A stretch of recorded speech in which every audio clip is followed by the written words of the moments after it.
stressful because you guys had all the snow. We had the snow. So we had to stay in a hotel, and then we couldn't fly out until Thursday, so we rented a car and drove home.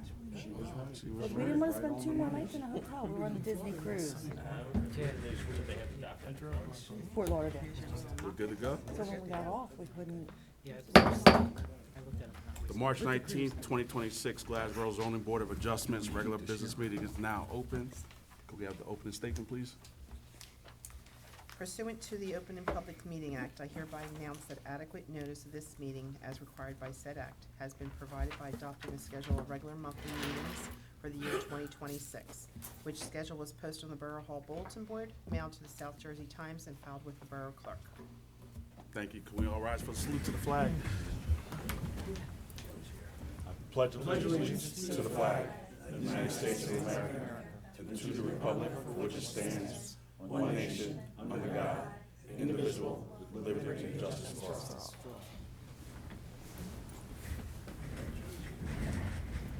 Can we have the roll call, please? Mr. Ellis. Here. Mr. Lopez. Here. Ms. Lafferty. Here. Mr. Perner. Here. Mr. Santor. Here. Mr. Smith. Here. Ms. Wyman. Here. Mr. Fiola. Here. Mr. Casabun. Here. Mr. Cowan. Here. And let the record reflect that Mr. Munin has been excused for tonight. Thank you. Mr. Alice, would you like to swear in the professionals? Well, thank you. Gentlemen, raise your right hand, and do each of you swear or affirm testimony you're about to give tonight in each and every matter is true and correct to the best of your knowledge, information, and belief? Yes, I do. That's 2 yeses, Mr. Chair. Thank you very much. Everybody got a copy of the minutes for January 15th, 2026. Can we have a motion to approve the minutes? I'll make a motion. Second. All in favor? Aye. Opposed? Abstentions? Motion passed. Everybody got the copy of the bills in this month's packet. Can I have a motion to approve payment of the bills? Motion to approve. Second. Motion is seconded. All in favor? Aye. Any opposed? Abstentions? Motion passed. Any incoming or outgoing correspondence? No, sir. Thank you. Anybody here in the audience have any public comments for items not on tonight's agenda? Having none, appreciate it. We can go right into the hearings, the schedule. We'll start tonight with hearing for ZB 2507, Back 9 Golf at 601 North Main Street, Zone C1, use variance to operate an indoor golf performance club in the C1 zone. Good evening, ladies and gentlemen. I'm gonna move this defendant sign.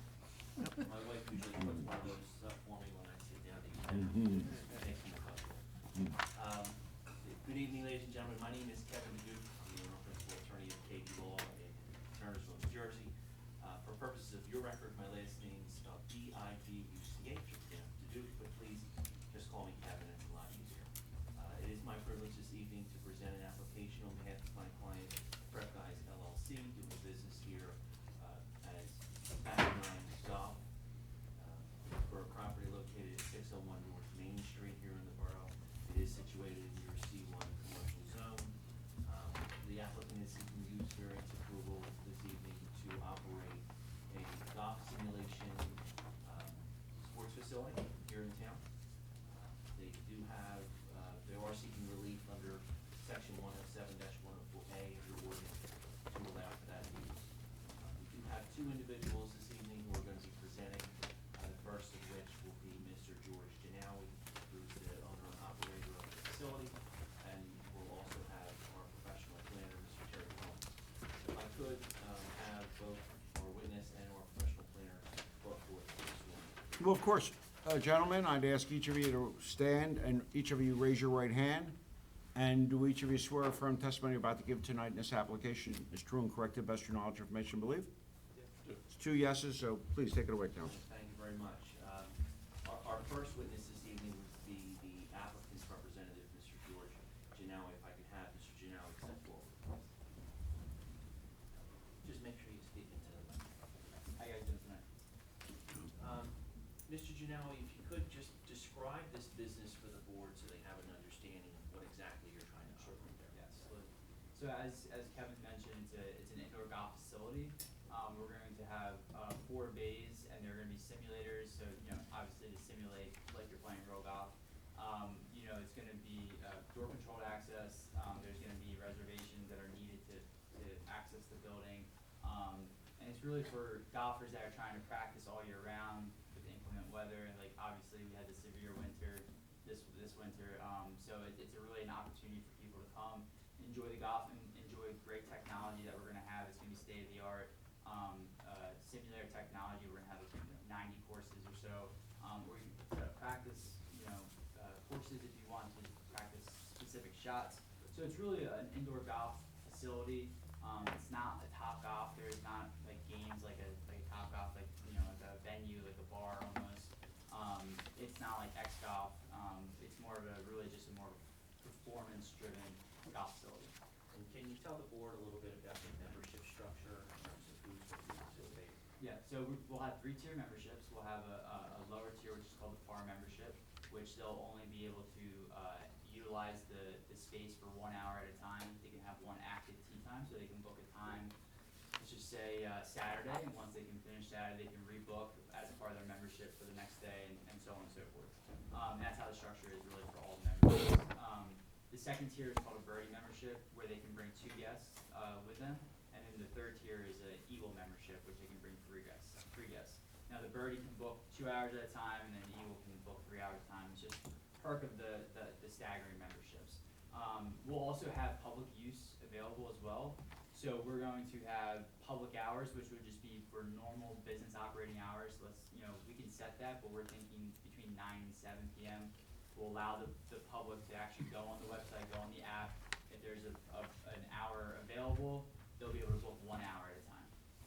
Somebody from the public doesn't just get to walk in, they have to register onto the website, they have to sign the rules and regulations, correct? That's absolutely correct. The doors are not open. We're spending a lot of money on, we're hoping to spend a lot of money on, door security, door lock. So, if you book a time online, you'll get a code 15 minutes before your reservation starts. So it won't be like people just going there an hour in advance and hanging out and just, just congregating there. It's very controlled in that you can get there 15 minutes before your tee time starts. We'll have a little waiting area, and then they can, utilize their time that they purchase. And I will also stress that the public can only book 1 hour at a time, so they can't book large blocks. That's only reserved for membership. It's a perk of the membership versus just going there and using the facility. And about how many people can book at a time? Well, we'll have 4 bays. So really, and I've talked to many franchise owners, it's really the primary is 1 to 2 people use the bays. You have to think if someone's purchasing to use it, they don't want to split an hour with 4 people because it drastically reduces their amount of shots. So I would say the vast majority is between 1 and 2 golfers per bay. So if you think you could have anywhere between 4 to 8 to 10 people in the facility if it was at max capacity. And approximately how many employees you're going to have on site? So largely I will, me and my partner, Greg, we'll largely be in there in the beginning because we want to be able to get to know the members, we want to be able to sell memberships. But we will be having some staggered part-time work, maybe 1 to 2 people. And is there any form of security on site? Do you have cameras? Yeah, we have camera coverage all throughout the facility, on the outside door. Like I said, mentioned before, we're spending a lot of money on securing the facility. And, it's a part of the franchise requirement, right? Like we have a certain network, certain security, and that we have coverage all throughout. So there is not a blind spot in the facility. And when you say membership, you're not talking about like a cigar club membership where somebody has a locker and you can sort of house themselves. Yeah, there's no lockers involved, correct? No, there's no lockers. Membership, when I say membership, it gives them the right to be able to fully utilize our facilities in a manner that the public wouldn't. So being able to book for 2 hours instead of just the 1, or being able to bring a guest. And sort of my last question here, there's no alcohol on the premises and none permitted, correct? Correct. So a part of our membership agreement, and I have a copy of it, but there's a very specific line, basically code of conduct. No smoking, no vaping, no drinking, absolutely permitted. And we take that very seriously. So there's obviously, we have the right to literally ban them, and we have all their information at booking. You can't just book as an unknown guest, you have to put down your name, your credit card information, so we have all those details. But yes, no alcohol permitted. And there's security cameras inside, so you can also observe if somebody's Absolutely. violating those rules. And I have that 24/7 in my hand, ready to go. I can get it. If I'm not in the facility, I can remote right in. Yes, understood. Does the board have any questions for Mr. Gianelli? Just I'm sorry, I was just gonna say hours of operation. Yep. So hours of operations I would say that, for the public use, it would be normal business hours. Now, if you are a member, They're your business hours, so what are your normal Yeah. business You hours? said 9 to I'm 7. sorry, yeah, my business hours would be, 9 AM to 7 PM. Okay. Yeah. And that's 5 days, 6 days, 7 days a week?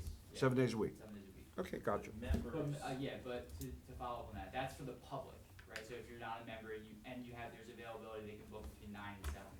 But if they're a member, they can be able to book beyond the 9 to 7. So think of like a gym, where the members can access in 24/7. And how do they get in on the off hours? Yep, so they'll have an app, they'll book a time on the app, they'll actually get that code that will automatically unlock the door, right, and they'll come in, and once again, there's cameras, in and out, but they'll have that code to get in, they'll walk in, there's automatic lighting gonna happen, so when they walk in, the lighting will automatically pop up, and they'll utilize their simulator inside, and they'll play for their allotted time, and then they'll leave. This is 24 hours a day, 7 days a week? If you're a member, you have access to the facility 24 hours. But once again, if you're not a member, you don't have that accessibility. Quick question about the 24/7. Yep. I know you said your work hours and you may have a part-time person, so if I go in there God forbid, I go in there at 11 o'clock, pass out, is nobody there to help me? You won't have somebody there for safety all 24/7? So, that's a good question. So if it's at 11 PM and they're a member, they will have access to book the facility. Knowing the type of person I am, if someone's booking past beyond hours, I'm probably checking in to make sure they're not doing anything wrong in the facility. So to that point, I would say. Well, that what I'm- does your franchisor require? Yeah, I mean, yeah, I see. the franchisor allows for 24/7. Okay, Yeah.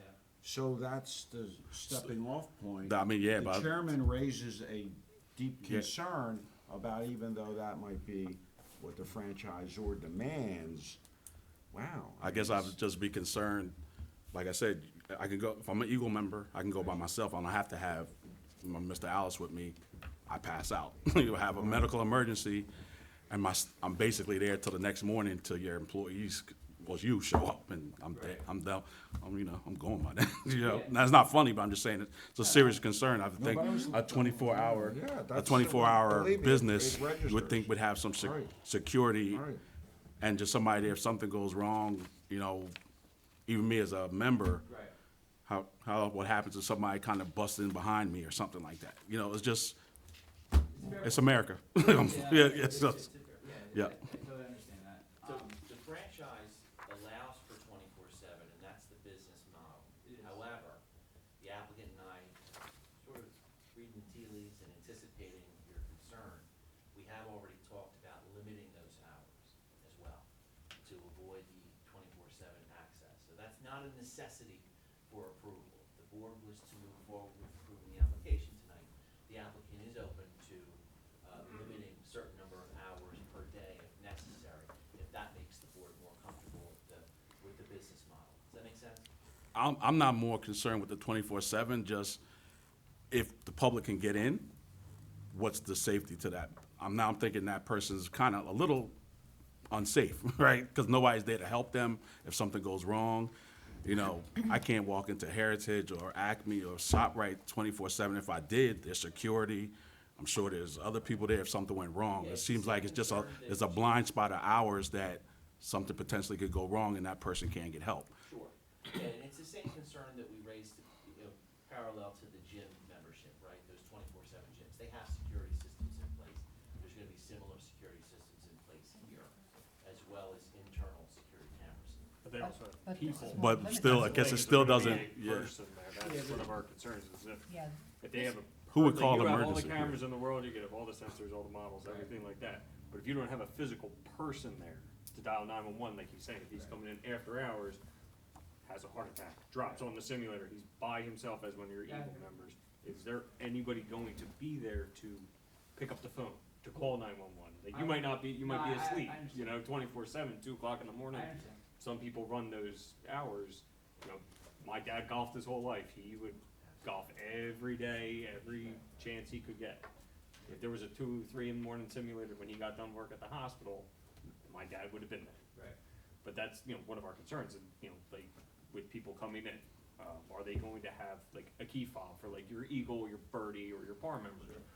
Is it gonna be this code every time going through to get them in the door, or are they gonna It's have, not like, the same fobs? code. No, I know it's not, but I'm saying, Yeah, well, I the hear what you're members, saying. like, those members, the general public, they could get punched in, but like, will they have a fob or anything like that, that they could get in at that time, or is it all gonna be a code, No. and because new code, you're, kinda like a vin, like a? Well, I have a automatic, I have the master. Okay. but But because for your you're, members. you're limited and you're saying most 10, 12 people, you're doing it by hourly appointments, there's very likelihood that you may only have one person in there and no one else. As opposed to a gym, cause the gym's got a membership and they can go in, generally, you might have other people in a gym setting.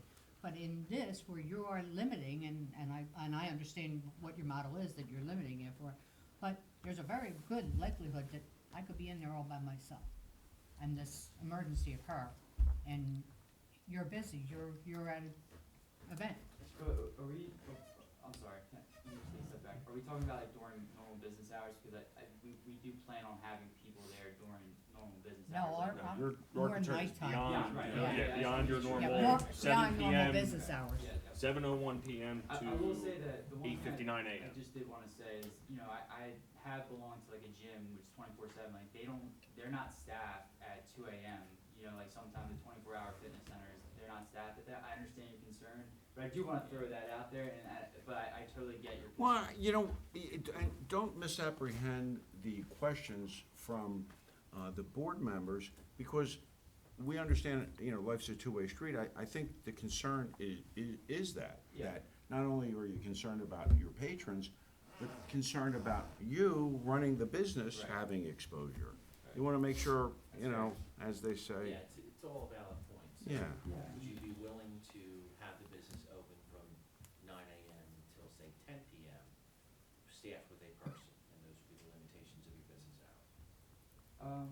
Yeah, I mean, I'm willing to do whatever the board, you know, How many people you think are gonna be down your back about those 2 AM not many. opportunities? Well, no, I'm Not just many, saying, not I many, mean, yeah, yeah. you're the expert because it's No. your business. No, we have- So you we might have some say, numbers to say listen, that a you're lot of all people wet, don't use you'd it. be amazed how many people wanna be there at 2 AM or something like that, and I would be, but. So, It's minimal. John, when you Okay. consider the risk versus the reward, Yeah. certainly, there's too much risk compared to the potential Reward, reward, having yeah. somebody there at, 3 AM swinging the golf club, So, would it be fair to say, what, the end of it is, 9 to 10 with an employee operating on the site at all times between that 9 and 10. so 9 AM to 10 PM, as long as there's an And employee? and staff on with one staff. person, yeah. Right, okay. I have a different kind of concern in terms of membership, non-membership, and hours of operation. You state that, I'm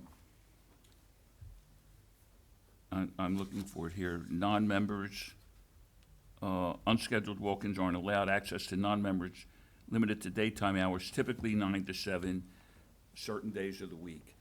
My concern is that non-members not be permitted during off hours because of the demographics of the town. Would you be willing to make that a condition of the variance, that the hours that, whether you want to state it in terms of hours of operation or however, but that the business is not open to non-members beyond 7 or 10 and up till 9 AM? In other words, during the night. Not open to non-members at all during the night. Yeah, listen, to be It's what you frank, said. that's- It's, no, I to just be wanna make frank it a with you, condition. I need to have some hours that are open for members and only members. Members are because fine. That's the reason why Yeah. they're getting, members. So like, if there's any opportunity to maybe say, 7 a.m., cause like, listen, like, if I'm a professional and I have to be at work at 8 a.m., but I wanna go, get some golf session at 6:30 and I'm a, father, a businessman, I would like to maybe propose that we extend those hours a little bit early in the morning, cause people do operate early in So the morning. 7 AM to 9 AM for members only. That's my question. I'm not asking about what hours of operation you're extending to members. Right, yeah. I'm asking you to condition the variance on restricting access during the night to non-members. Yeah, and that's easy. Right, and I thought He that said you had something. gotten there at the front end when you said non-members are not allowed beyond, you said 9 or 7 or 10. something, I thought you So said. which is it? Non-members 7 p.m. 7 like o'clock. 9 7 to PM, 7. perfect, Yeah. even better, there you go. Yep. So are you now asking for different hours, like 6:30 to 10 at night? Cause I get it where people might be up early and gonna, Right. Oh, yeah, no, that makes 7 sense. AM to 10 PM. I think we would ask from 6 to 10. Someone will be there at 6. Well, I guess that's my question to the board. Concern, I get it. So no. So at this point, would you have someone come at 7? Is this your only location, sir? Yeah. It's the only one. This is my only one. See, my concern is about neighbors. Everywhere, there's always neighbors. If you have people, I know I wouldn't like it, people coming in late hours of the night and making noise, even starting their cars. That's why I think we're all trying to say you have to limit it to a certain hours. Yeah, and the applicant's amenable to that. Yeah. Okay, Yeah. all right. So can we just take one step, because some people are commenting that they're confused, so we're kind of going all over the place. So basically, my major concern was, if you're open, somebody should be there from your staff. That was my major concern. Now we're talking about the hours. So your operating hours, you said at first was 9 AM to 7 PM for the general public, and obviously members, and then 7 PM to whatever time you close was members only. So essentially, members could, are you on the 24-hour platform? I guess some people thought that as well, or you're thought they kind of amended shifting that. away from the 24. Open 24. You're not gonna be That's 24/7. No, concern. members are 24 hours. That, he didn't Okay. walk away from that. It was non-members that Non-members. Mr. Fiola was I think that's what people got a little speaking to. confused. no, I thought that he said he was taking for the Everybody. for members, the 9 Well, to we were 9 to talking 10. about if someone was there or not there. That's what he So, said, he was gonna staff from 9 to 10 so for members. if you're not gonna have anybody there, then If obviously. someone is there, so the only time a member or a non-member can be on site is if someone is there. Right, that's what, So right, what right. the applicant is proposing is that for members, that members be allowed to book from 7 in the morning until 10 o'clock at night. Right. And for non-members, they should be allowed to book from 9 o'clock in the morning until 7 o'clock at night. Gotcha.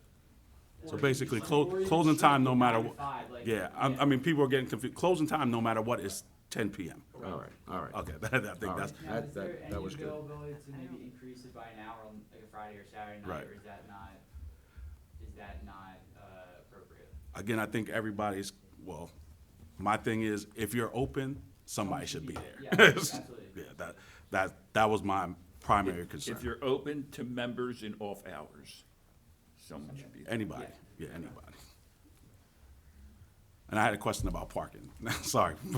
So a question about parking during the daytime. Average, I know that's, you share that building with the construction people, they're gonna be there. Yep. How many parking spaces are there? Because if, I guess, and the maximum, if you had 4 Eagle members and they can bring 3 guests, that's 4 to 16 people, potentially 16 cars. Yep. During the daytime in a college town, in the neighborhood, what's the parking situation look Yeah, like? Mr. Combs is actually here and he can present on that. Okay. at that point, so.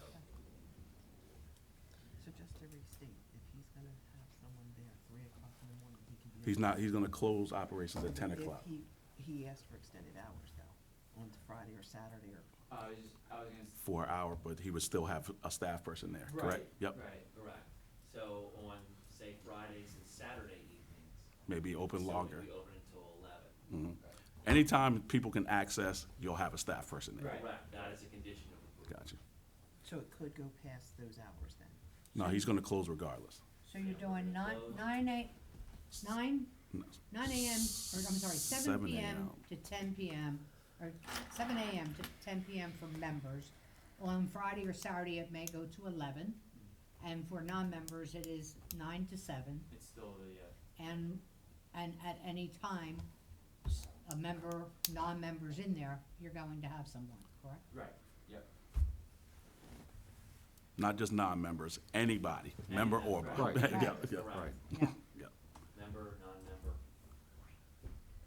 Any more questions on the hours of operations? Good. I guess we can address the parking situation, or Yeah. whenever you're Yeah, completed. we'll have Mr. Yep. Combs come up and we can have him, he's already been sworn in, but have his credentials placed on the record. So George, you can have a seat. Thank you. Come on up. Thank you. Thank you. Terry, you appeared before this board in the past. If you could just refresh the board on your credentials and then have you admitted. I'm a licensed professional planner in the state of New Jersey. My license is in good standing. I have I can't hear you, sir. Can you speak up a 26 little? years of experience in the field. Currently work for Pettit Group, 497 Center Street, in Sewell, New Jersey. Is your mic on? Is it green? Is there a green light on it? On the base, there On should the be a base? little light. There is. Okay.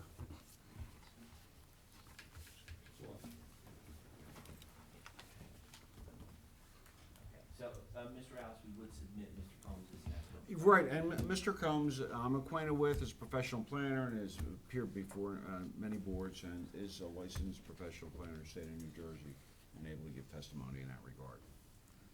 Thank you very much. Yeah, Terry. The exhibit up before the board here is just an aerial photo of the property and the surrounding area. I think the board's pretty familiar with it. It has 300 feet of frontage on Main Street and 145 feet of frontage on Wilson and Green Avenues. The property is predominantly surrounded by commercial and office uses. There are two residential properties to the southwest behind the building that abut our site. It's, the property is just under 1 acre in the C1 zoning district. The So we're gonna mark, before you turn it, we'll mark that A1. And we'll just call that an aerial photograph of the site, right? Mhm.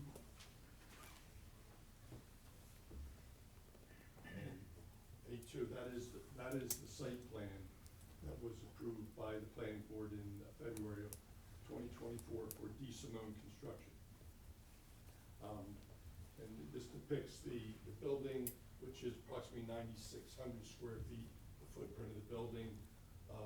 Parking, predominant amount of parking is on the south end of the building at the intersection of Main and Wilson, and then there's parking all along Wilson, and then there's some parking on the southwest side of the building. Access to the site during the site plan approval for D. Simone, we closed the entrances off on Main Street. So site access is from Wilson Avenue only, and that's also an egress. It's one-way, it's two-way circulation, this part of the site, one-way circulation out to Green. So this is a secondary egress, not an egress on Green. As I said, in February of 2024, the planning board approved this site plan with a parking variance where 63 parking spaces would have been required. We proposed a parking expansion from the previous use to provide 50 parking spaces. So we were 13 parking spaces short, but still, I think we added 12 parking spaces to what existed originally. D. Simone Construction occupies 7,600 square feet of floor area in the building. The application before the board tonight for Pact 9 will propose to balance 3,800 square feet of the balance of the interior floor area for this use. primary consideration, obviously, as the chairman brought up, was parking. And the selection of a use for the site, for the lease area, obviously parking was a primary consideration. So we didn't want to overpark the site, or the only available overflow would obviously be on the side streets, Green Avenue, Wilson Avenue, which would certainly be less than ideal. So it was concerned that whatever use proposed on the site would not create a parking shortage. We believe this is a good use for this. We submitted with the application a summary of another use, another back nine facility in New Jersey, which is the busiest facility that we could track. And for the busiest month, in the busiest week of the busiest month, or the busiest month of this other use, the parking numbers were the use, or I should say the reservation numbers. We provided the reservation data for the busiest month of the year, and it showed that during the busiest time period, the average amount of reservations was 2.3 reservations in the busiest hour. Most of them were less than 2 reservations per hour. So D. Simone employs 6 to 10 employees. So their parking demand is minimal. They do have occasionally, a couple times a week, we'll have a meeting at the office, a project meeting. They said their parking demand during those periods would be a maximum of 15 spaces.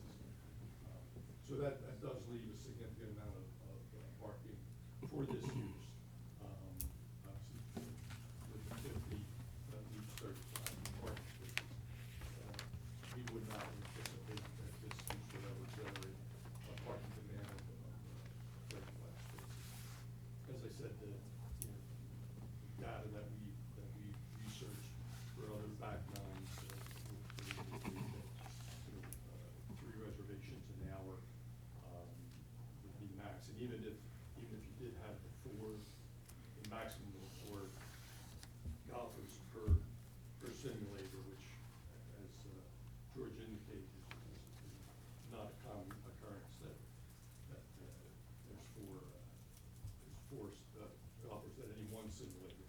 To have 4 at all 4 would really be rare.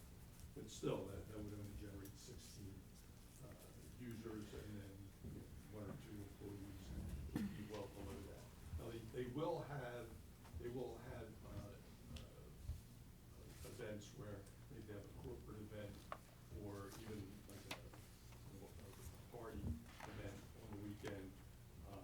But those events would be a maximum of 20 individuals, so even then. And they would be at off hours from D. Simone, so they wouldn't really overlap. And this parking, the coordination of these parking demands is what we think lends this use to be a good use for this site. There are other, getting parking on this property was our primary objective with the site plan changes that we made.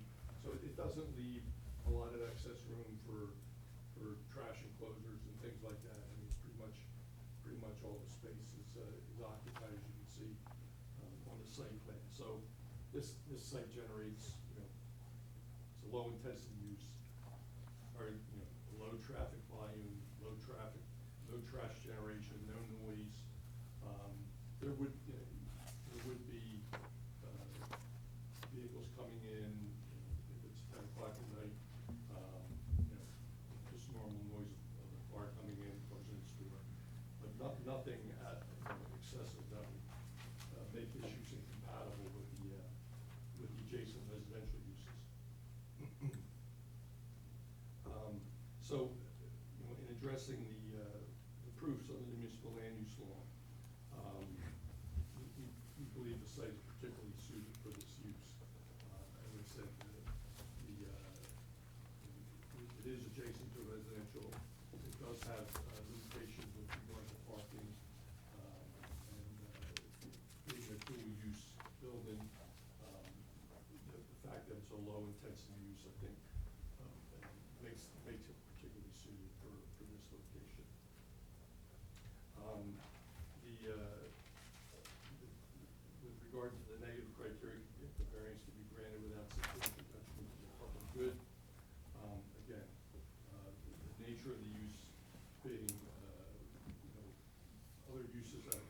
zone would be retail, there's a myriad of retail uses that are permitted, office uses, grocery stores, those type of things. Obviously, that would create issues, with traffic circulation for office uses that have a concentrated peak hour traffic flow, and more retail uses that would have more activity. We don't think would be suitable for this. So, we think this use is beneficial to the public good, just by the limited amount of impacts that it will have. And with regard to the variance, carrying the intent, purpose of the zone plan, it is a commercially zoned property. This is a use that isn't really addressed in the ordinance. It's a sort of a unique use. I think the closest thing in the ordinance is arcade, but this really wouldn't be similar to an arcade use. So, but it is a commercial zone. And specifically in the ordinance, under your ordinance and the purposes of the zoning, it mirrors the municipal land use law. It says to provide procedures for developments which incorporate the best features of design and relate type, design, and layout of residential, commercial, industrial, recreational development to the particular site, and to encourage the coordination of various public and private procedures and activities shaping land development with a view of lessening the cost of the development and a more efficient use of land. So that's out of the municipal land use law, but it's incorporated into your ordinances, and we think this application meets those criteria. So we don't think it would be impairing the intent and purpose of the zoning. Are there any questions? Questions? I got a couple. I'm always gonna have a couple. I see that sketch, you said that's from the planning. Those trees that buffer those residential houses, are they there? How tall are they? Are they a good buffer? And piggybacking off of that, now it's used as a construction office. I'm assuming their office is like 8 to 5 or 8 to 6. What's the lighting like? Is it gonna disrupt people at those two houses there? Because you have to have lighting, I'm assuming, for safety to 10, 11 o'clock at night. How's their property gonna be affected? Did you create a good buffer zone for them? Yeah, these are evergreen trees. I think the planning, they were 6 to 8 feet. But they will fill that, I believe. They were,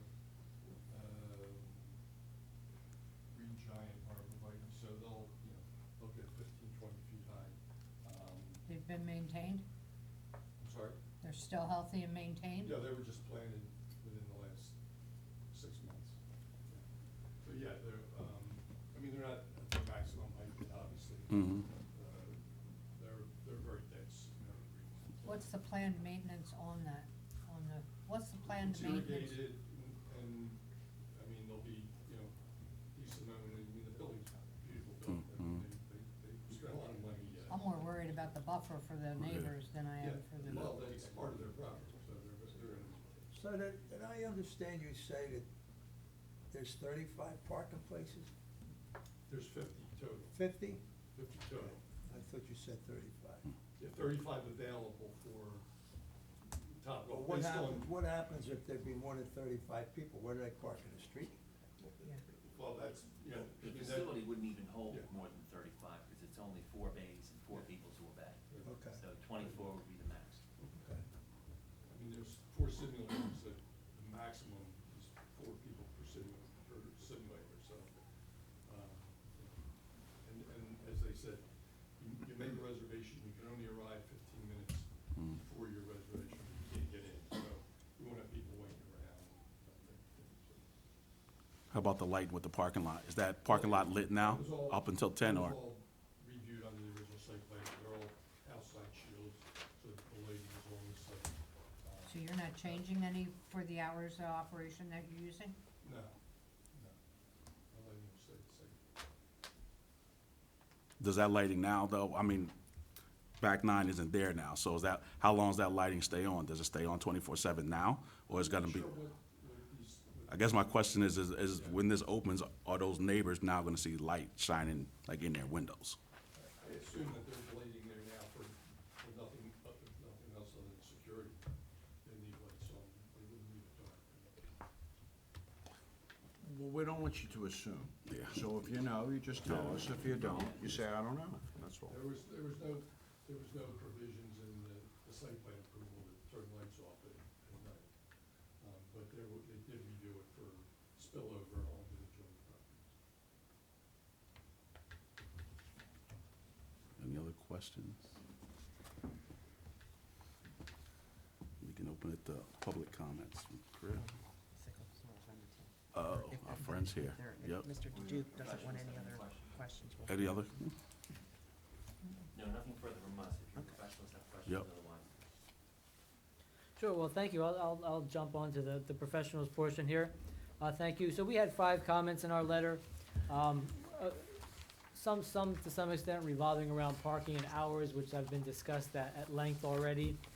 Just a couple of points I'd want to make. The construction company that is there does occasionally, I've seen, have some construction equipment parked in a parking lot. Their site plan approval, which we heard about, doesn't allow them to park construction equipment there. So just as a reminder, if this project goes forward, especially with the second tenant, that the construction equipment should all be, moved out of the parking lot.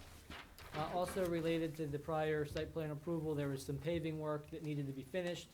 We were recommending for all that to be done before this tenant moved in. At the writing of this letter and some subsequent visits, the paving work still wasn't finished. Perhaps it is now, I'm not sure, but it should be.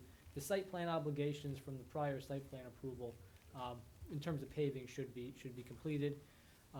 That was all for our letter. I will just mention, since landscaping came up, those trees are pretty new.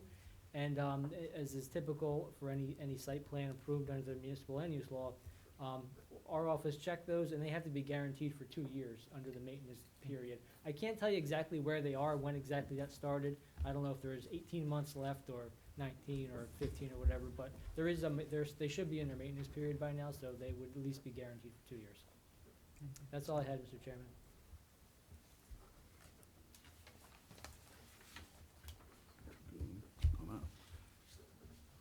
Nothing You further. satisfied? That's it for Yep. me, yeah. Good. Yep. Thank you. Thanks, Mr. Chairman. I have a letter, Remington and Vernick, dated November 24th of 2025. The applicant has reviewed the standards with respect to the municipal land use law in connection with the use variance application. We also had some additional comments under performance standards, but those comments were already granted waivers, so under the original application, so I won't go through those.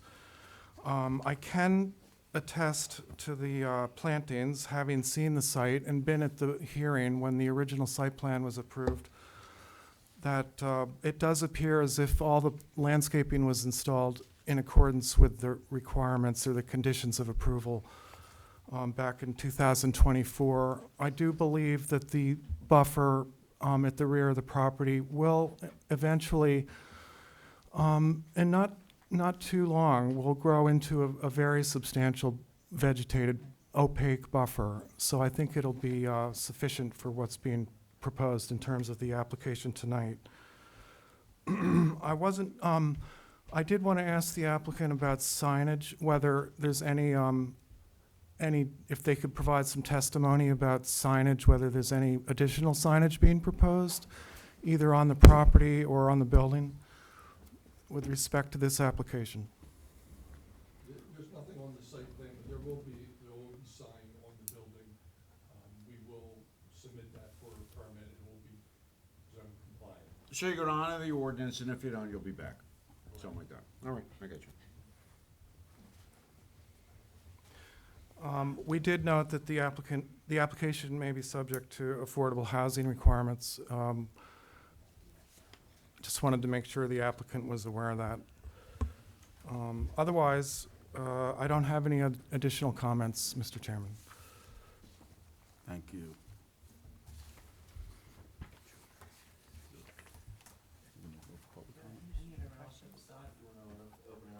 Yep. Any other questions from any board members? We'll take the time now to open up to the public. Make a Mo- motion yeah, we need a to motion. open it up to the public. Yep. Yeah. Seconds. All in favor? Aye. Opposed? Motion passed. Good evening. You know, I want to swear everybody in, and then I want to have you raise your right hand, and you have to do it. Do you swear affirm testimony you're about to give is true and correct, to the best of your knowledge or information you believe? Yes, I do. Great, well, thank you. I'm a member at Golf Cave, which is a similar type franchise. There's many of them around. And there's a lot of these all over the country. They're not like real dense. And one of the reasons I'm so excited is I don't have to drive 35, 40 minutes anymore once this opens up. They have 8 bays, same concept where it's the members are the only ones that can get in on off hours. I've never, in my 3 years I've been a member, never experienced any kind of issue or problem with, you know, whether the people going there being respectful or safe or whatever. So, you know, the people that are doing this as members, they're paying a monthly fee. And it's not super expensive, but it's not cheap either. I've been golfing for many years, been a membership of clubs. I've never seen a fight at a golf course or club, so I think everybody that doesn't play needs to understand that golf is a sport that, you know, 99% of the time you're never gonna have an issue. You could always have one idiot somewhere come in and do something, but I'm just concerned that we're not quite being business friendly enough sometimes in Glassboro in the sense that, I'm thinking about the after hours. So, 7 days a week for 3 or 4 hours, you're gonna require him to pay somebody at least minimum wage to be there, to make sure that that one individual, whether it's me or somebody else, goes in there and has somebody there just in case something happens to me. Well, technology nowadays, my watch, if I fall down, my Apple Watch, it asks if you fell, and then it sends a signal. It'd be so easy for them to install a panic button and work with the county to make sure it goes to 911 to eliminate a concern like that. And it is a legitimate concern. You don't want something to happen to somebody. But at the same time, we have to be reasonable here. I used to be in business myself, in private business. It doesn't make financial sense maybe sometimes for me to pay somebody to come in when I'm not gonna have enough volume of revenue coming in to support that. So just keep that in mind, that there are ways around it to give the safety that you're looking for. The other thing is, you know, Glassboro doesn't have an amenity like this. I think we need more amenities. When I was borough administrator many years ago, we did demographic studies and what are the best uses in town, what are people looking for, entertainment, arts, things like that, scored like 60 to 80%. Everybody wants that kind of stuff. So, understood your concern about, you know, college kids showing up or this or that. That's really not gonna be an issue here. It's more about, let's bring some businesses in that, you know, serious people that wanna do golf or wanna do whatever are able to do it and do it reasonably and keep the rules that you want, but some reasonableness and understanding of what the business person is trying to do and how they wanna make a living for people like me that wanna use that amenity. That's all. Mr. Gandy, can I ask you a question? Is there an attendant on site where you are? Yeah, there is during the day, but at night, no, No? no. But the panic button with technology nowadays is nothing. And that is a concern, a legitimate concern. But there's ways around it other than having to pay somebody 7 days a week, 3 or 4 or 5 hours a night, and maybe 1 or 2 people come in on the whole night. It's an expensive proposition for a business. Or they could just have the person, as they have appointments at night, have someone in just for those hours. Yeah, that's hard to do though on call, it's like, you know, like last minute if somebody is a member yeah, wants to sign you're up. right. So, anyway, just my comments. Thank you for hearing me, have a good night. Any other comments from the public at this time?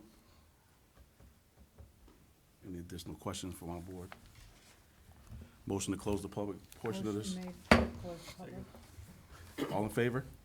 Aye. Any opposed? Motion passed, thank you. Guess one is the, Does Mr. Duke have any other comments? No further comments on us. I appreciate everybody's time and consideration. Also, the fact that he's helped us sort of work through some of your concerns, some of the safety concerns. So the applicant's pretty excited for us to move forward. So thank you. comments. So just a motion. Yep. Would anybody on the board like to make a motion to? Yeah, I'd like to make a motion to approve the application of Prep Guys LLC for a use variance. Second. Motion made, seconded. Roll I'd call. like it to be conditioned upon the hours of operation and an attendant.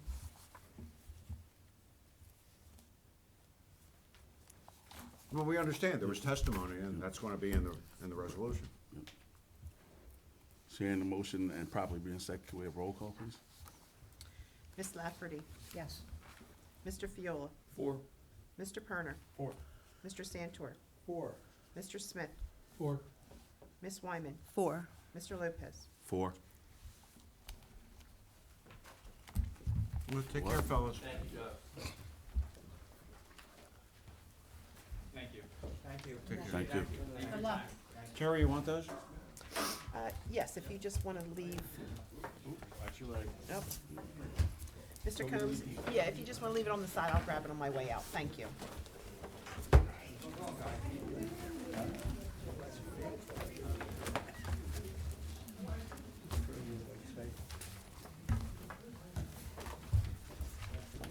To the second one. With that one being completed, we can move to the second application, ZB 25-05, J. Wisely Investments at 51 Williamsburg Court, Zone R2, use variance to allow more than 5 bedrooms. Good evening. My name is Sarah Werner. I'm with the law firm of Prime Patel and Maselli, representing the applicant 51 Williamsburg Court LLC. Tonight's application relates to property located. No, there's a lot of background noise. I'm sorry. If you guys, wrap it up. Repeat your name for me. Wrap it up. again, too. Thank you. Thank you. As I stated, my name is Sarah Werner. I'm with the law firm of Prime Patel and Maselli, representing the applicant 51 Williamsburg Court LLC. The application before you this evening appropriately relates to 51 Williamsburg Court here in the borough. That's known as Block 389, Lot 9 on the official tax map.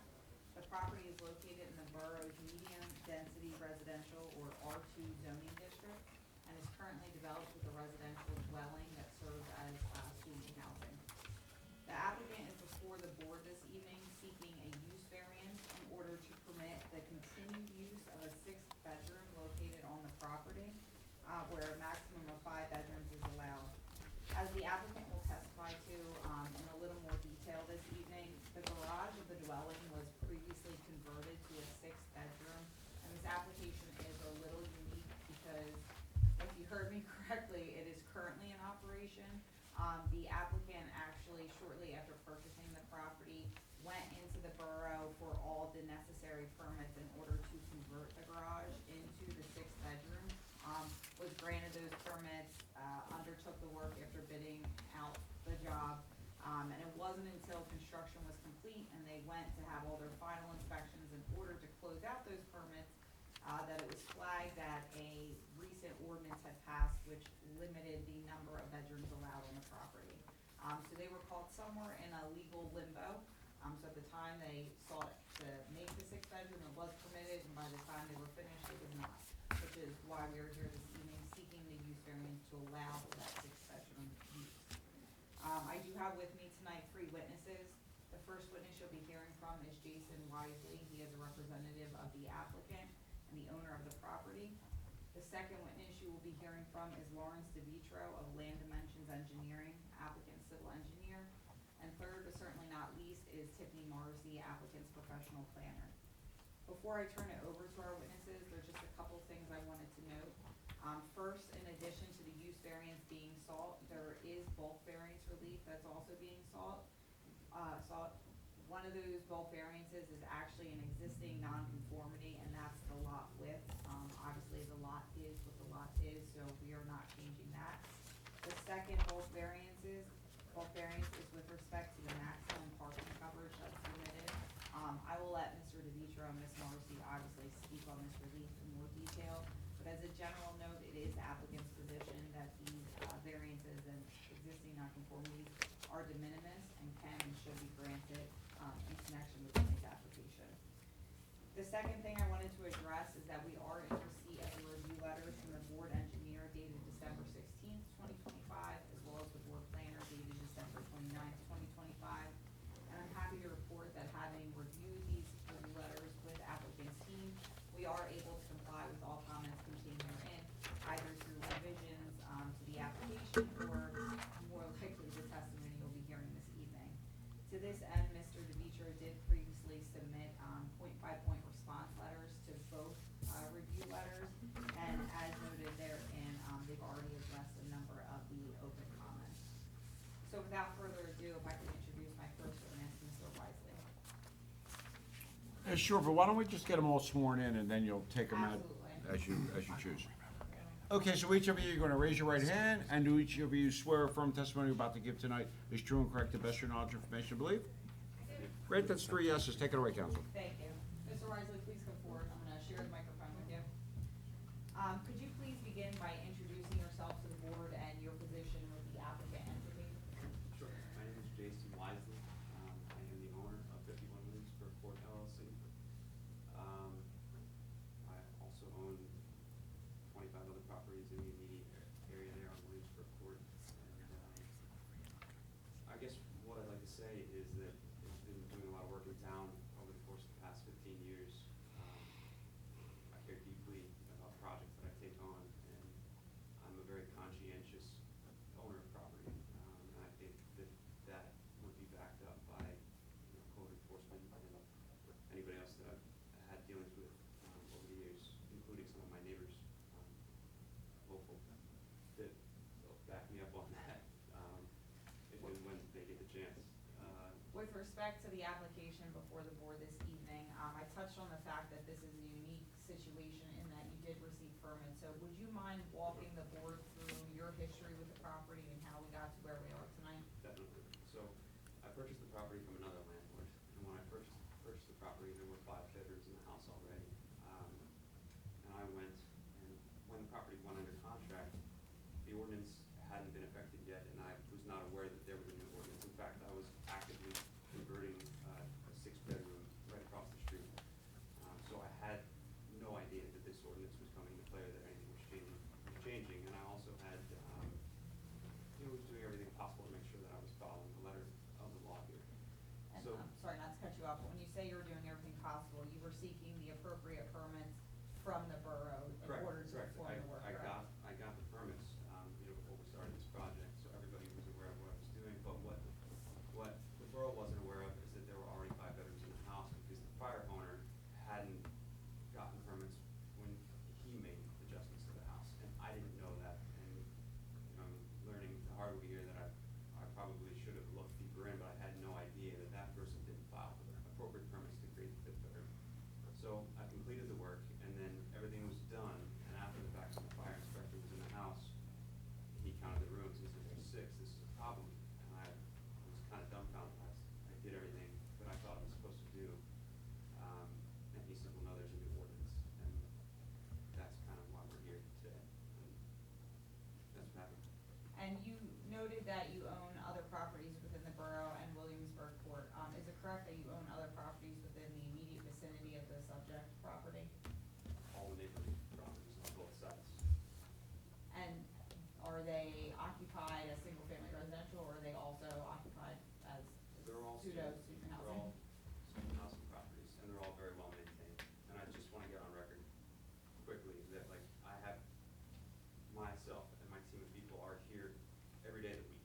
I'm not an absentee landlord that isn't paying attention to what's going on here. I have a team of people that works just for my company down here in Glassboro to make sure that everything is exactly the way it should be. If there's a problem, I'm reachable by phone by all my neighbors at any hour of the day. In fact, one of my neighbors here called me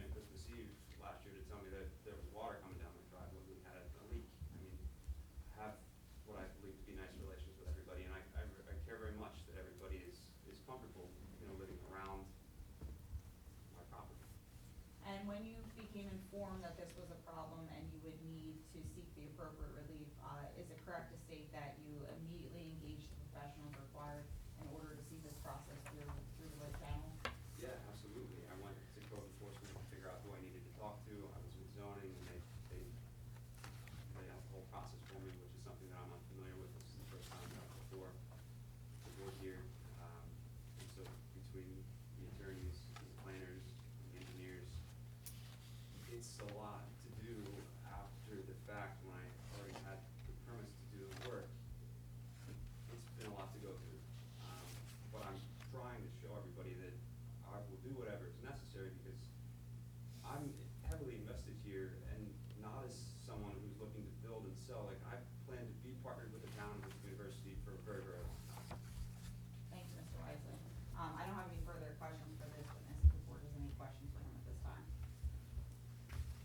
Just real quick on the permit, does the permit I'm not, obviously I don't memorize the permits. Did it say on your permit that you were adding a 6-bedroom or just said, general saying adding the bedroom? Just so the permit provider didn't know at that point. Nobody knew. I didn't. Not the law, just, it doesn't say on when your permit application is the 6, it just said adding a bedroom. So at the time when you received your permit or when you sought it, the borough had it as only a 4-bedroom house, correct? And you're saying the owner added on a 5th, which then made you the 6th. Sixth. So when you received your permit, they thought you were only adding a 5th And the bedroom. 5th, okay. Correct. So So- nobody did anything wrong. It just got confusing in the middle there. And Not to interject, but to state, when you say not to do anything wrong, you acted in good faith and the borough acted in good faith, correct? that's what I'm getting at. Yeah, and it was unbeknownst to you that the prior owner. Well, no one was suggesting, yeah, it's clear. No, I just It's wanna make it crystal clear for clear. the record. It's It wasn't that clear. people It made it just- sound like the borough messed up. So I told, that's what I Yeah, wanted to make, initially. yeah, Yeah, it made it sound like Yeah. somebody in the permit Like office that it dropped the ball. changed hands, And I just, changed. yeah, I just wanna It make made sure. clean. They didn't know, they didn't know. Okay, nah, we good. It was just, it sounded like the borough Yeah, dropped the because ball. right now, I think the borough is at 0 Fault. mistakes. I gotta stand up for my So, colleagues. It would have been putting that record Yeah, at risk. yes, That's why yes. we took it They're very perfect, they're perfect serious. over there. I just, hey, just, Yes. all right. We're good. That's the best thing you said all evening. We're good, we're good. Thank you, Mr. Nah. Wisely. Any other questions for No, but the the gentleman? good part of this young guy, you're gonna be around a long time. I like that, yeah. I like what you said. It's good. If there's no further questions for this witness, I'm gonna briefly bring up our engineer, Mr. Demutra.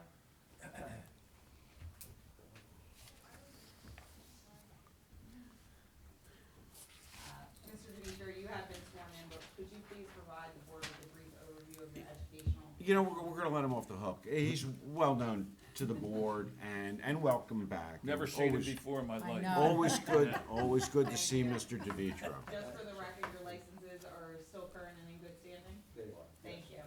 Mr. DeVitro, you are familiar with the plot plan and application materials that were submitted in connection with this application? I am. Could you briefly walk the board through the plot plan and, touch on the 2 items of relief outside of the use variance that I mentioned? Sure. So this, And for the record, this is the plot plan that was submitted, so I don't believe we need to mark it. should be able to hear me from here. This is basically the plot plan, and what it reflects is a survey of the existing conditions. Nothing is really changing with this application. The existing dwelling, 7,881 square feet. The variances, there's undersize required of 100-foot frontage. It's pre-existing, it's 72.86 foot of frontage.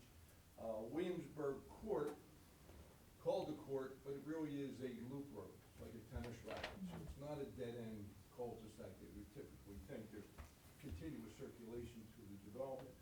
The existing dwelling, existing driveway, and there was an existing stone driveway which accommodated the 5 units that were pre-existing before the request to make the sixth bedroom out of the unit. What we've identified is a pre-existing condition. There's a timber curb along the side, requirements 5-foot offset, and at the rear it's 5.13, and at the front it's 3 feet. So we're requesting consideration for a pre-existing condition with that setback from the property line. Other than that, landscaping, everything is going to remain the same, the drainage will remain the same. The ordinance requires a maximum of 1,000 square feet for driveways for student housing and parking, and we are at 1,016 square feet. So we exceed the maximum coverage by an insignificant amount that would not impact the drainage or anything, but we're requesting a variance for that. Thank you very much. That is all the questions I had for Mr. DeVitro. Can you, I'm sorry, I didn't mean to interrupt. Can you address ingress and access and, quote, ingress and egress from the Yes. driveway? So this is existing concrete driveway and the stone driveway back along the side of the house. That's existing compacted 3/4 inch stone that's there, and that's the way the parking occurs. This particular house is located probably less than 200 feet from the campus. So the students really don't drive to and from the campus.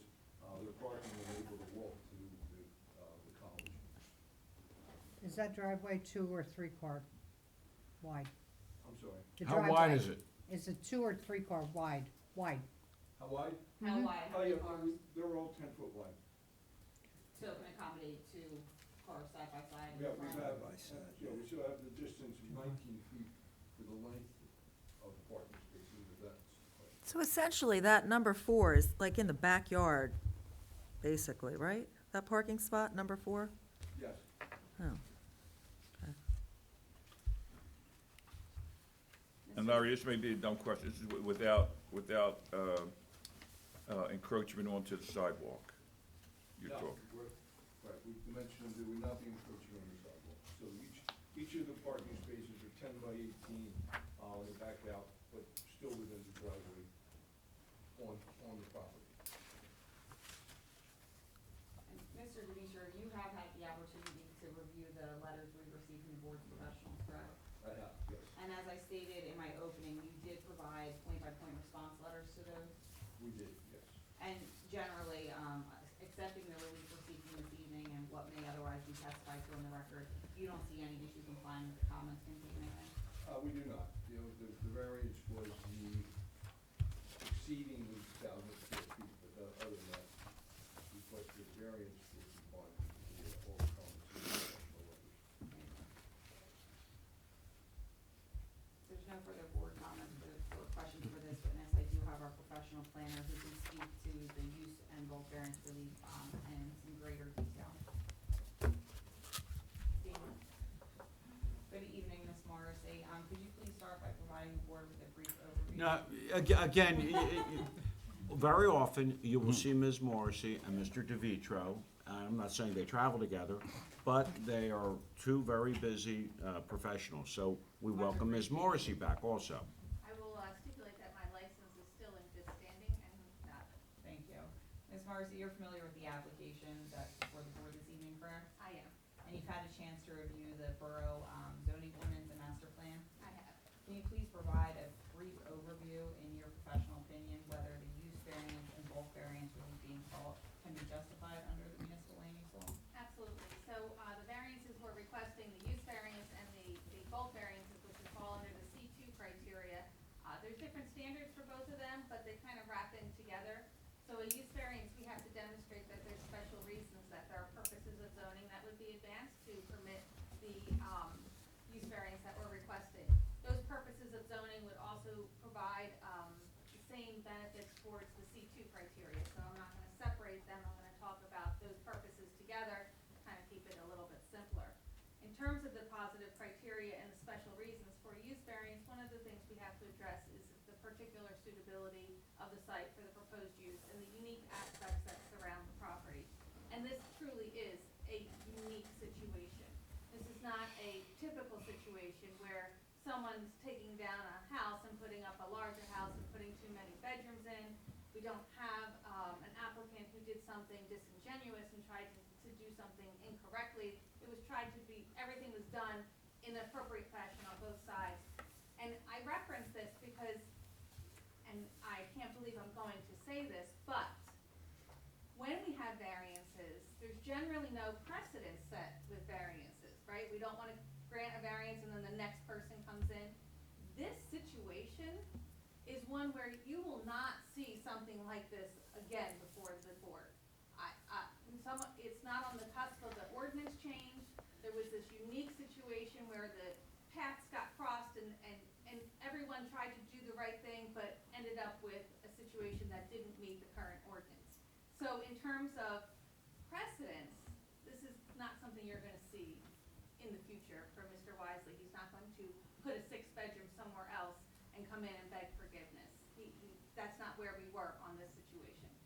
How that ties into the special reasons and the positive criteria goes to the fact that this property is uniquely located. It actually abuts the student housing overlay zone on Carpenter Street. The student housing overlay, which allows the 6 bedrooms, runs along Carpenter Street because of the proximity to the college. This unit is actually backing up to those properties. It's not further in along Williamsburg Court. It's right at the edge. It's the third house when you turn in. It's right on your right-hand side. So it is in proximity to your student overlay housing zone. It is also located in a way that it's a 2-story building. There's different types of homes in this development. There's some Cape Cods that are 1 to 1.5 story, and then there's 2-story buildings. So this is a 2-story building. It's one of the larger type styles of homes in the development. So it's able to accommodate the bedrooms that are proposed and completed inside the structure.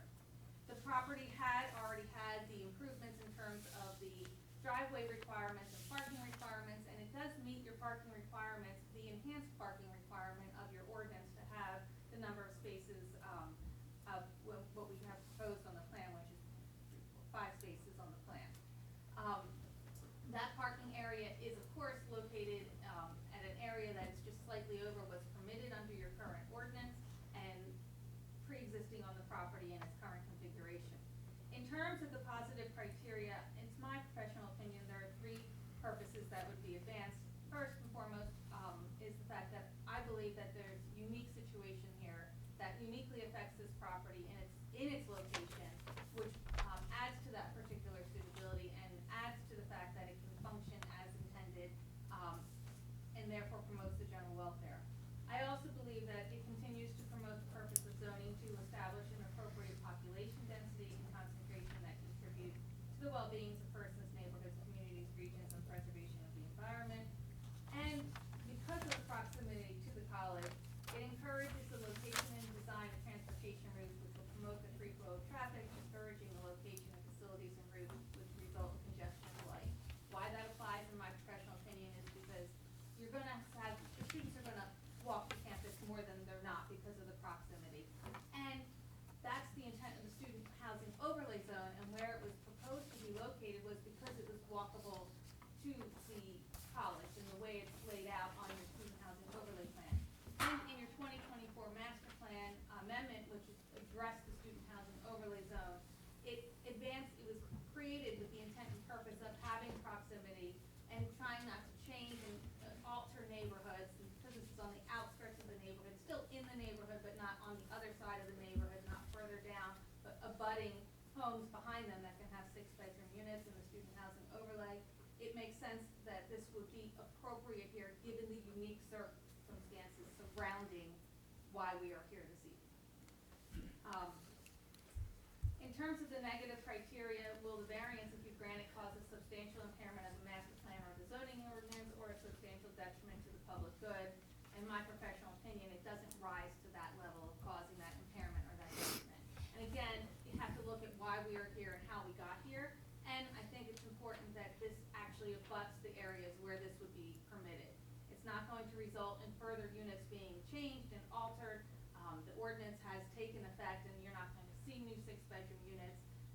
This location, at least being abutting the student housing overlay zone, helps minimize the impact from that. And the fact that the property can accommodate the required parking assists with that as well. And Mr. Wisely, as he indicated, has several units that he owns within the borough, several within this neighborhood, and he's a hands-on landlord and is available and a very good neighbor and wants to be a good neighbor, not just to the neighbors in where his homes are, but to the borough as a whole.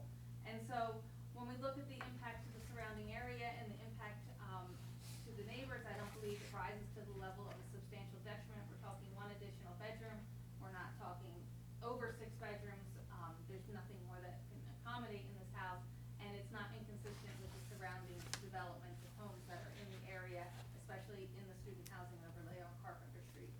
terms of the impairment of the ordinance and the master plan, again, while we're increasing the coverage on the driveway because of the parking, part of that driveway is stone. It's a slight increase over the total that's allowed to be permitted, and on either side of this property are homes that are also owned by Mr. Wisely in student housing, so it's not impacting a single-family residential unit on the other side of the property. We do have a setback at the back of the property to the driveway. It is unique that the spaces go into the backyard. That's how it's set up, and it works and functions on this site, given the dynamic of how the property has been utilized. So for those reasons, this is a unique situation. It's not a traditional application where we're coming in, trying to do something that doesn't necessarily work. We're trying to rectify something that was an unfortunate playing of events and circumstances, and to show that it works on this property and will still advance the purposes of zoning, that there are benefits associated with this because of where it's located and because of how it ties into the municipal land use law purposes and ties into the intent of your student housing overlay zone and its proximity to the college, and that those benefits substantially outweigh any potential detriments. Thank you, Ms. Morrison. If there's any questions for Ms. Morrissey at this time? Any questions? I have no further witnesses, so if you want to turn to your board professionals at this time, Yep. I'd be happy to answer your questions. Ask. Okay, I'll take it away again first. Thank you. So, we did issue a letter with 7 comments in it. Largely, they were addressed with the response and with the testimony. I did just want to bring up 2 things. I had a little bit of a different set of numbers for the bulk variance for the driveway. The testimony is presented as, in the response, 1,016 square feet, where 1,000 feet is what's allowed, so basically 16 square feet is what the testimony was. I had the actual allowable as 788 square feet, so a little smaller. The ordinance does read 1,000 square feet or 10% of the lot, whichever is smaller for the parking area. So that's what I had gone by in my letter. So And that's what was I your said. number, 7 what? 788 square feet was 788. the maximum allowed. So just a little bit of a difference. I did just confer with Ms. Morrissey, you are correct, and we apologize, it is the 10% or the 1,000. I did that calculation. The paved portion is 525 square feet, the stone is 487 square feet. So it's, split between the 2 different surfaces, but it does, 10% is 788. So it's agreed. Okay, well, there you go. Thank you. Thank you. The only other thing I would mention is the drainage. I would always mention that for any parking lot expansion, or it's not a parking lot, any driveway expansion in this instance. But I was, just to clarify with Mr. DeVitro or with maybe the applicant, how long has the driveway been expanded, and have you seen any runoff problems, specifically any standing water in the lot itself or in the neighboring lot? Has that been observed? The driveway, as we've shown it, is existing, has been pre-existing, so, it's not being expanded. Mr. Wisely, dresses the property, dresses the stone, keeps it in orderly fashion. I don't know how long. Mr. Wisely, can you just briefly, Drainage problem. was the parking lot as it exists today and as it's proposed on the plan, that's how it was when you purchased the property? Yeah, for the most part, the back part was dirt, we just cleaned it up, but other than that, no, we've never seen any drainage issues on the property. If a drainage issue were to arise, you would be amenable to satisfying it so as to not cause any negative impact? For sure, we would do that on our own. Okay, thank you. That's all I had, Mr. Chairman. Thank you, Mr. Chairman. We have a letter by Remington and Vernick dated December 29th, 2025. First, I just wanted to mention that I heard the applicant say they submitted a point-by-point letter. I don't think I received that, but for whatever reason, it's not terribly crucial at this point. I was going to ask for a copy. I was going to ask Terry later, You so. can have my copy, it was so- dated, March 6th. Do you have an extra copy, Terry? since- Okay, it since just, the cat's out of the apparently it bag? didn't reach my desk, but, Who wants it? Well, you give it to him, because that gentleman brought it up first, so he absolutely, Well, I'll first in take- time, first in right. thank you. Whoa. Well, I'd like that. secure transactions. Come on. Thank you very much. You're welcome. We heard Thank you, from the sir. board planner with respect to the proofs for the use variance. I think the board planner has done a creditable job of presenting and discussing the proofs that are required under the municipal land use law. I have no objection to what was testified to, and I think she satisfied the standards for the use variance. I will say that, well, I have a couple of technical questions, and the first one is for Mr. DeVitro, actually. When it comes to the lot width variance, I heard Mr. DeVitro say that the measurement was along the front lot line, along the frontage of the lot width? Correct. And I believe in the ordinance for Glassboro, lot width is defined as the width of the property at the front building setback line. And I'm sorry, I was just gonna say, it actually probably helps your case, I think, because it's kind of a pie-shaped lot. So I'm not totally certain that the variance is necessary for that, even though admittedly, it's a pre-existing condition, which, The ordinance does say the lot width. There is a part in the ordinance that says the lot frontage, so we interpreted that it was well, lot width and the lot frontage are one and the same. Typically, the definitions, I think you may be right, is the lot width is measured at, if it's measured at this building setback, then we would not use it. We're seeking the variance out of an abundance of. Right, you're seeking your worst-case scenario. Yes. Right. okay, thank you. I just wanted to ask that question of the applicant, so thank you for clarifying that. Also, I did swing by the site this evening before the hearing, and I saw that the improvements have basically been installed. But what I was going to say, too, is that sometimes there's mitigating factors. I think it wouldn't be unreasonable for the board to require a little bit of landscaping in the front, as they would if this were in the student housing overlay zone. There are no trees in the front yard, and I think it would be helpful to provide at least a couple of shade trees. And also, the chain link fence next to Lot 10 is not really that attractive. It would be. Where's the chain link? Could you show us, Mr. DeVitro, that chain link fence that Mr. Cowan's talking about? Yes, that's right. I'm suggesting that it might be appropriate as a condition to require some plantings along there to screen that, just to make it look a little more presentable, given that there'll probably be more, I mean, there's more cars being parked than there would be normally if this was the original house, so. Yeah, the applicant's willing, as a condition of any approval this board may grant, to work with your professionals to their satisfaction to install shade trees and some plantings along the fence line. Read my mind. Very good idea. Thank you. Thank you, and thank you, Mr. Chairman. I have no further comments. Anything else from the board members before we open to the public? Make a motion, to open to public? Second. Motion made, all in favor? Aye. Opposed? Anybody from the public want to step forward?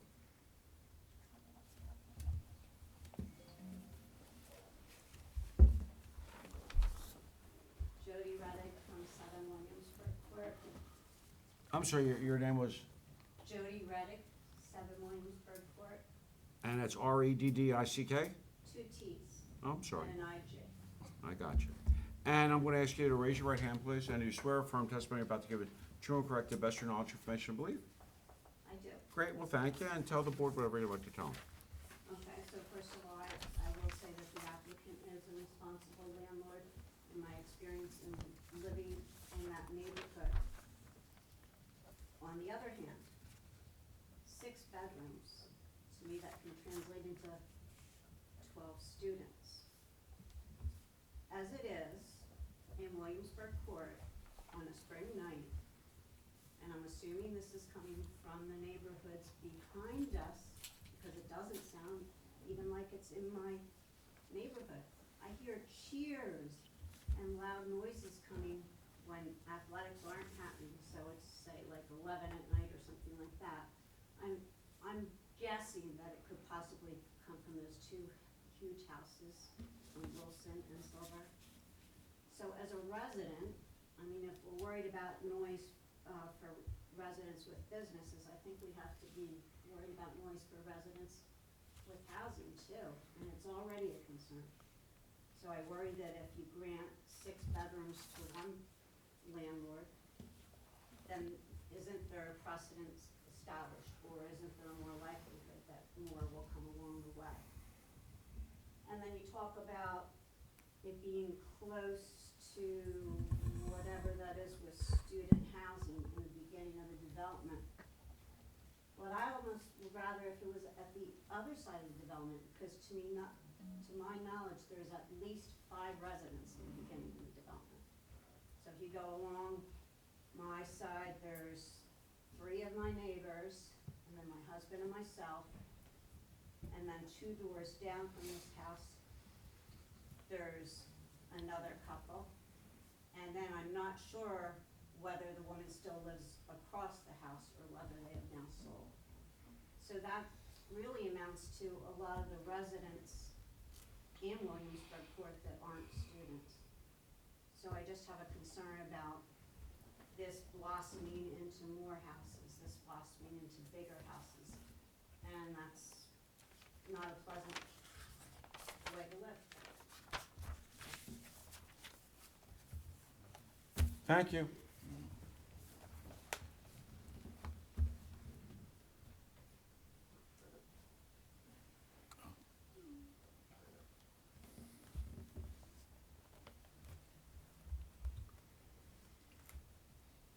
Hi, Well, hello there. Lex Long, my wife, Edie, we're at 5 Williamsburg Court. 5 Williamsburg. Yes. And you said Les, I'm sorry, Les. Lex, L-E-X, last name is DeLong, D-E-L-O-G. Gotcha. And I want to very kindly raise your right hand. And you swear affirm testimony about to give is true and correct to best of your knowledge and information to believe? Yes. Okay, take it away. I agree with Jody, as well, we're right next door to them. As far as Jason is concerned, I couldn't speak more highly of landlords, we've known a few. We've been there 18 years, I don't know how long Bob and Jody have been there, longer than us. And, we've seen our entire neighborhood go from privately owned to mostly landlord, or at least half landlord owned, which is a big adjustment. She spoke to the noise, the sounds, the music. You know, I give it till midnight before I start making a phone call, and I haven't had to do that a lot lately. So Jason, I know, has put a lot of effort into that. But I agree with Jody in the concerns that we have with precedents, and I understand there's not gonna be a precedence as far as this scenario happening again. I don't think Jason or the township itself has any culpability in this just happened, and I appreciate that. But I am concerned about the precedence of somebody later on coming and applying for a 6-bedroom and saying, well, there's already one there that has 6 bedrooms. That's my concern, is that we start multiplying that, and, you know, the idea of cars can. Well, we're not going to do that, because that's why we took time to say that we're not going to do that. How do we know that? We just said it. In the ordinance, Yeah, the it's ordinance, ordinance. the ordinance.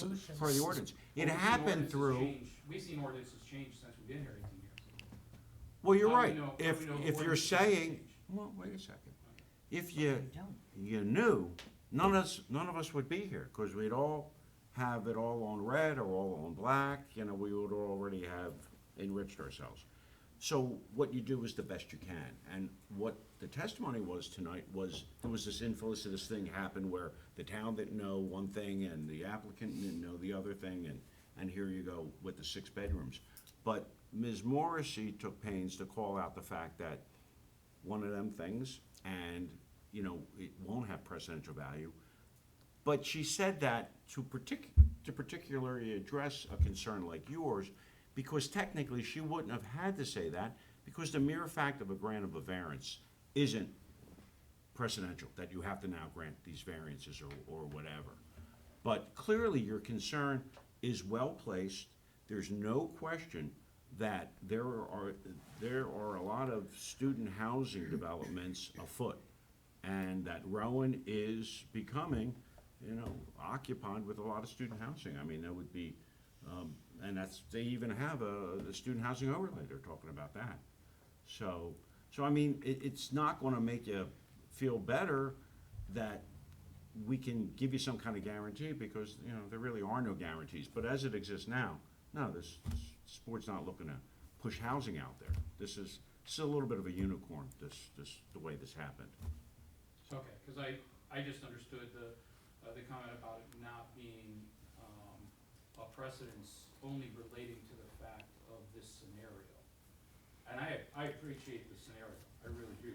Yeah, it's just And because I- it's I'm like, so what are we gonna do, ask them to take the bedroom out? kind of No. peculiar, right? So I understand that, I just was concerned that that would leave out future precedents for others though, where they would come and apply and, you know, want to do Well, that and expand it, they- because anyone can traffic apply. is crazy on that street.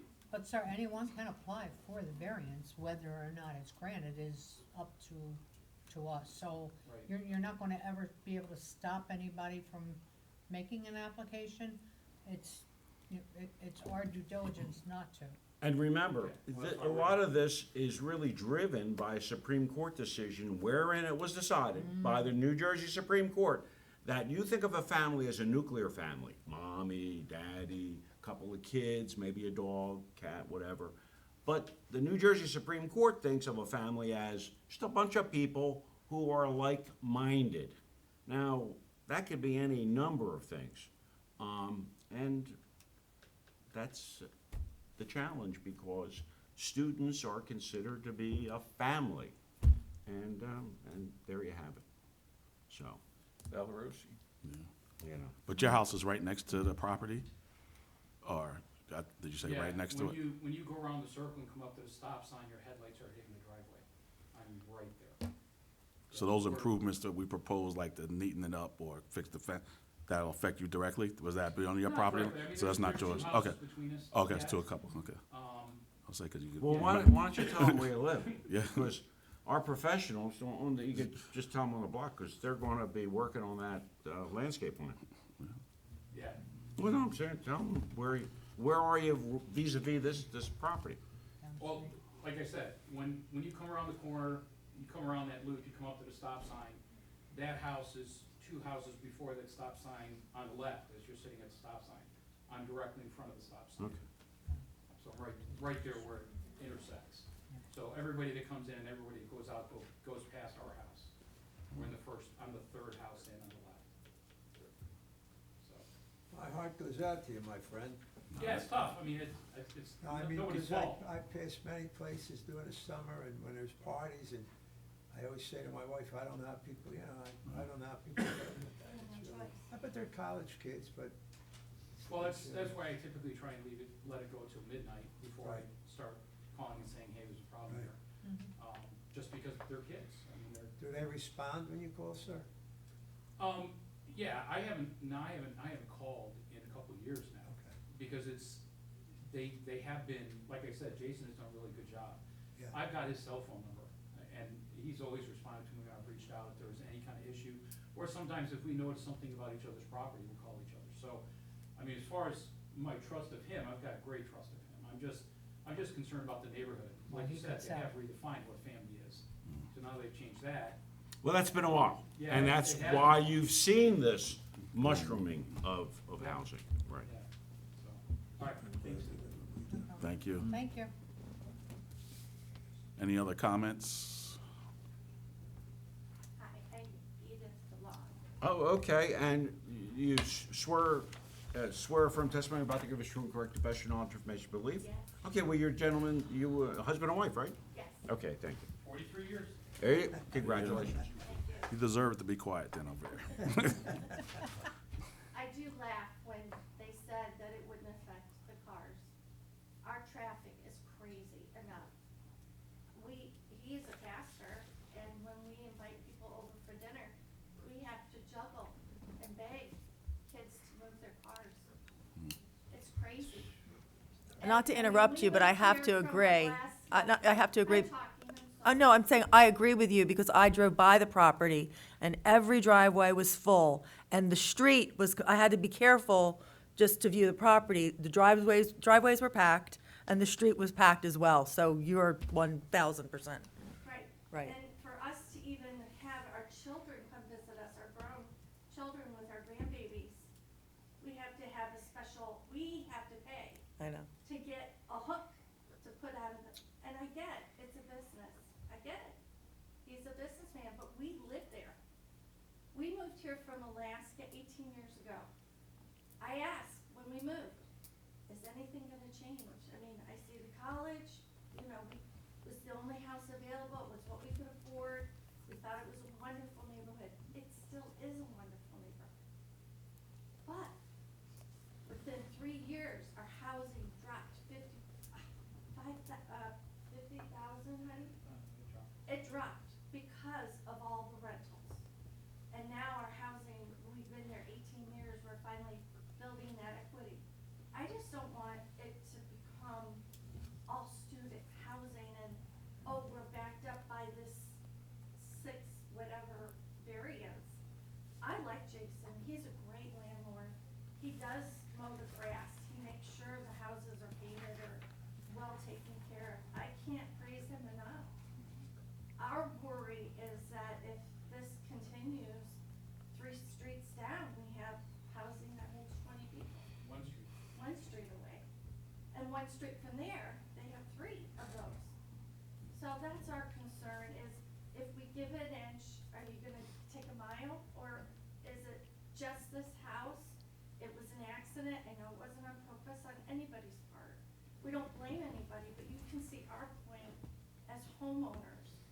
We don't want our values to be decreased. We wanna be able to sell in 5 years. I'd like to sell and go move near our grandbabies, but if it's all rentals and it's all, all these kids, how are we gonna do that? That's all I have to say.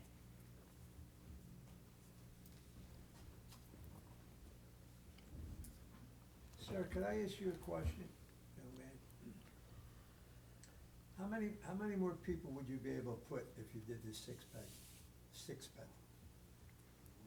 We don't go beyond 1 per, generally speaking. Most, So in other words, it's a question. If, say we didn't grant it to you, would you really be hurting financially? Can't answer that. absolutely, the underwriting was done with a 6-bedroom place because home values have increased dramatically over the course of the past 5 years. I would not have done this deal. I wouldn't have made the purchase if I couldn't add that bedroom because I was counting on the revenue from that 6th bedroom to make the financials work for this particular investment. And, Mr. Wisely, just to clarify, I believe you were just stating this, because there was some question by the public with regard to how many people you could fit in the 6th bedroom. You are just leasing it to 6 individuals. Each bedroom is 1 bedroom, correct? Yes, almost everywhere, at least with me, there are no shared bedrooms. In unique circumstances where somebody comes in late or something like that, maybe you'll have 1 shared bedroom, but At this property, would you be comfortable as a condition of approval stating that it would be 6 one-bedrooms, so you would never have more than 6 Absolutely. tenants? absolutely, I don't look for that, and I'd be completely comfortable stating never going beyond 6 here. And if I could say something to my neighbors quickly, I'll never do this again in your neighborhood. And in fact, it doesn't work as an investment anymore. And Mr. Wisely, to be clear, if this were not, if the board did not act favorably tonight and it was not approved, not only would you have the loss of having purchased the property, but you'd have the loss of the cost you invested, having already converted it based on the permits you did receive, and then you would have to deconvert the property, correct? Absolutely, I spent a good amount of money making that conversion, and then this process has been inordinately expensive as well. And I'm happy to do it in good faith to try and clear this up. Yeah, I never would have gone for the 6th bedroom if I didn't think that this was a very reasonable ask, as I was completing a permitted 6th bedroom conversion across the street. It's a display of frustration on the part of your neighbors. And when I say your neighbors, I don't mean literally you live somewhere No, else. they are my But neighbors. I you- spend a lot of time Right, with and them. that's why I said that, but I mean, you've got 25, sets of neighbors. So this set of neighbors is frustrated. I do care. And I you're do feel hearing it, it, so, absolutely. right. I've tried to display that all along. You've done a workmanlike job because seldom do you hear people say nice things about landlords like that, so. I But have 2 I do have a questions, que- oh, though, so- before you sit down. One, did you say there's already a 6-bedroom property? Yes. I don't think you're referring to within Williamsburg Court. The gentleman, when he testified earlier, said that there was a 6-bedroom, and I thought he said across the street. I converted a 6th bedroom across the street permitted, and that was actively in the works when this property went under contract, which is why I didn't give it a second thought that maybe an ordinance would. To clarify, at the time you converted that other one, the borough was aware that was a six-bedroom, correct? Oh, yeah, they, Because at that point in time, the ordinance did allow six bedrooms Right. at home. Right, that's what only. he's saying, Yeah. right. correct. My other question is, how do you stop your one-bedroom rental from having a second person? So possibly you could have 12 people. I would never do that, and 12 people wouldn't, the students don't want that. They don't wanna live like that. But it's a possibility. Is it fair to No, I say, wouldn't allow it within my lease. if you came to find out, and it does sound like, based on the testimony from both you and members of the public, you do frequent the properties that you rent, Weekly. it came to your attention that a tenant was violating the lease and having an extra roommate impermissibly, would you take action under the terms of your lease to find them? Yeah, he's a nice landlord, he's not that nice. You gotta pay to be there, right, right. Yeah, Otherwise, we'd have to take his landlord Yeah, card. but what if it's my boyfriend, my girlfriend? Well, your boyfriend or your girlfriend might spend some time with you. I think that's, I'm you're just- allowed to have visitors. Look, I've had the option over the years to be the person developing a 10-bedroom, a 15-bedroom, a 20-bedroom. That's not my business model. I think there's no way to manage those things properly. You just can't do it. I have no interest in being that person. I've stayed in this realm of 4, 5, and occasional 6 the entire time, and I've never gone beyond that, having had the opportunity to do so many, many times. I do not intend to do that on Williamsburg Court, ever. I don't want that. I don't want the headaches of having to manage that, and I don't wanna do that to you guys. That will never happen under my watch. For the neighbor, real quick, what's causing the parking issues? Because we kind of got glazed over that. You walked away before I could ask you. Yeah, what's the parking issue? She's saying what she wants to have. I mean, obviously, I own a home too. If people are coming over, they shouldn't have to. Well, you know what, Mr. Chair, what we should do is, because remember, we're still in public. Yep. We got a little sidetracked because it was Yeah, one of the jumped heat in. of the Yep, moment things. yep. So at this point, maybe we should see if there's more public. Yep. And then loop back to your concern, which is a good one, and then isolate that. Sure, because my between- question is for the public. Right, Yeah, exactly. It's So sit down for now. For a second. And let's get back to We'll the let- public. Right. We'll let my, Right. you can come up. I'm Bob Reddick, and I live at 7 Williamsburg Court. Lex and I are neighbors. All right, great, I'm gonna do the same thing. So do you swear from testimony you're about to give is true and correct to the best of your knowledge, information, and belief? Yes, sir. I do. Great, well, thank you, and tell the board what you like. All right. Just an answer to your question, what causes the problems with the parking? We get college students that don't pay for parking permits at the college. And then they come and they park in our neighborhood. Usually, we get hit the most because we're closest to the college. You know, they're not interested in parking in the back of the neighborhood. So they come and they park, and they don't have the stickers or the hanging things. And it does, it gets irritating, and you know, I have called the police in the past, and sometimes it's frustrating, they don't really seem to want to address that issue.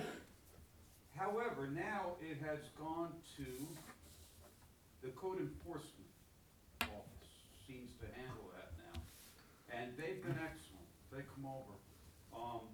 You know, I used to try to get the police to issue tickets, and they were really kind to the college students. I mean, they'd look up their license plate, then they'd call their home, wherever it may be, and then, well, let's give them a break, you know, but if you do that, within a couple of weeks, you've got a lot of cars in the neighborhood.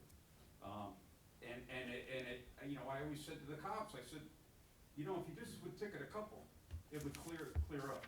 And you know, it did. We haven't had that much of a problem lately.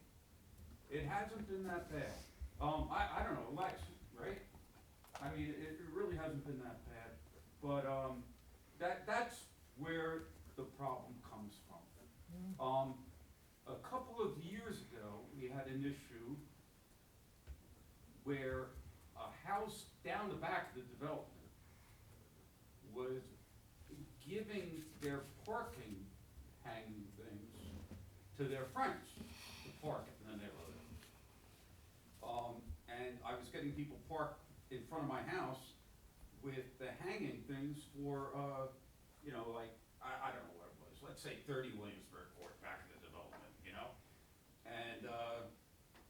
I did, go to the code enforcement office, and I said, you know, the spirit of the law is that, I would think, is that if you have number 30, you should park in front of number 30, don't park all. But then I found out what they were doing was giving their friends the things. But, like I said, you know, this year, and actually last year, it's been pretty good. And we haven't had that big of a problem. But, you know, you asked, so No, that's where it came from. But, you know, I also wanna, say about Jason, is that he's been a man of his word, and he is, he's really good. He's a good guy, and I think, you know, he gave us his number right off the bat. This was a couple of years ago, and if you call him, he answers you. So, you know, it's not a thing with Jason. I know with my wife, and I don't blame her, you know, you look at some of the corners of these streets, and they knock down a house and put up a, you know, a huge house, and I know with Jody, she said that, you know, you get worried about that happening, you know, but, you know. Okay, that's it, I'm done, thank you. Oh, excellent, appreciate it. Thank you. Thanks for the clarity, definitely appreciate it. Any other public comments? Motion to close the public, So moved. can we get a second? Second. All in favor? Aye. Aye. Any opposed? Public portion closed. Thank you. Just to briefly address it, I know you've heard a lot of testimony tonight on this matter. To the matter of the fact of, I completely understand the public's concern about this setting a precedent, and I'm not gonna belabor the fact, because you did hear from Ms. Marcy, you've heard from your board solicitor. But the fact of the matter is, you know, the zoning board is tasked with reviewing each and every application that comes before it on a fact-by-fact basis. So regardless of the unique circumstances of the application before you, if this was presented to you in any other way, it still would not create a precedent, because if somebody else, whether it be Mr. Wiley or someone completely different, came before you, you would view the application at that time on its own merits. So I don't think that argument is persuasive, though again, I do understand the concern. To the point of the parking, I'm glad to hear it hasn't been as bad in the last few years, and as someone that went to college and I knew how difficult parking can be, I know that it can be frustrating. I would note though, with specific respect to this application, we are fully compliant with the parking requirements of a 6-bedroom dwelling. There are 5 parking spaces on site. We are not seeking parking variance relief, so I don't think the consideration of the impact it would have on parking is necessarily appropriate in this circumstance.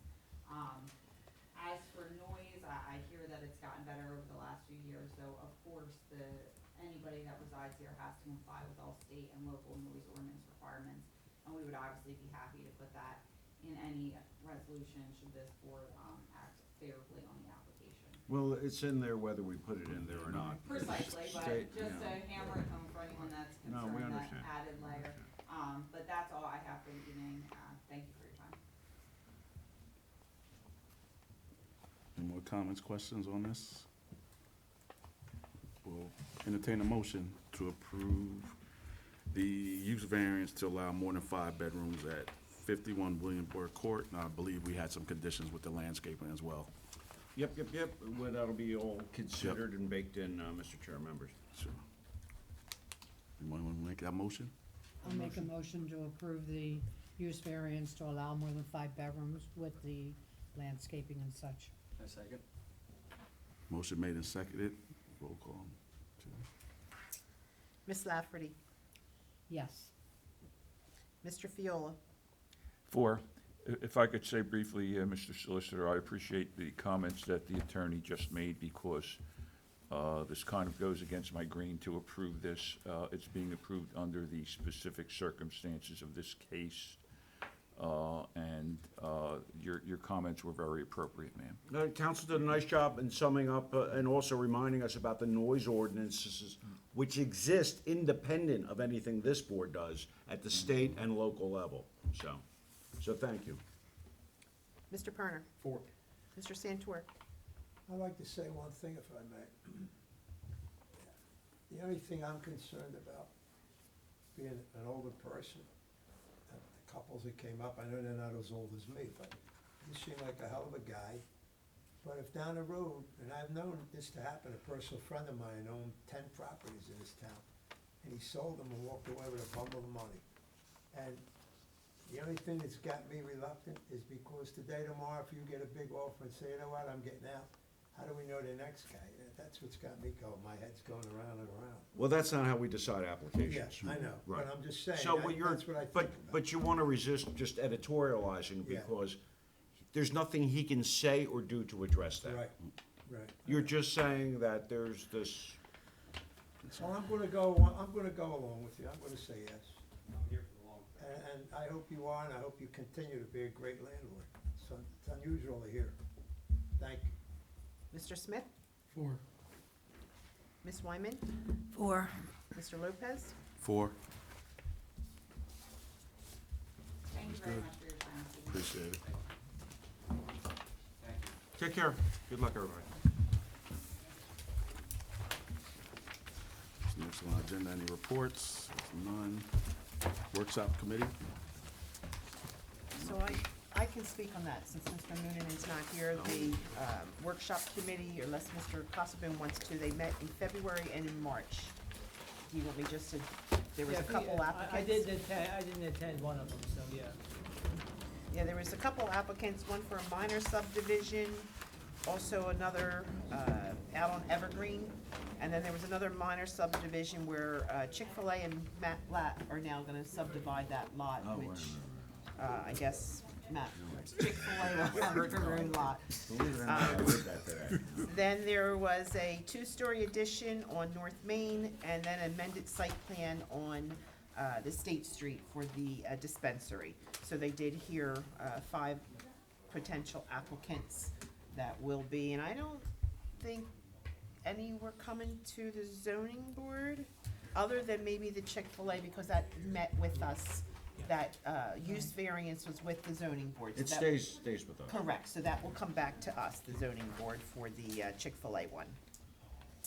Okay, that was the workshop. Sounds good, appreciate it. Mr. Alice, solicitor's report? Oh, well, indeed. Mr. Chair, members, thank you for asking, and you'll remember that we had last month R 26-7, and this was bulk variance relief to Nicholas Bracco, Block 402.01, Lot 5, 932 North Main. And this was the outdoor accessory structure for your consideration. So we can take a motion to accept resolution number R 26-7. I'll make that motion. Second. All in favor, roll call, correct, for these? Ms. For these? Ms. Lafferty? Yes. Mr. Fiola? 4. Mr. Perner? Yes. Mr. Smith? 4. Ms. Wyman? 4. Mr. Lopez? Yep, 4. Looks like no, so resolution passed. Thank you so much. When you win, you leave quickly. Run. So it looks like based on the agenda, no old business, new business. Nobody from the public look like they're here. And let the record show, this is just replenishes escrow, this check, so that's where this check is going. I thought it was mine. Being no public, any other items? Motion to adjourn? Make So a moved. motion. Second, motion and a second. All in favor? Aye. Any opposed? Meeting adjourned, thank you.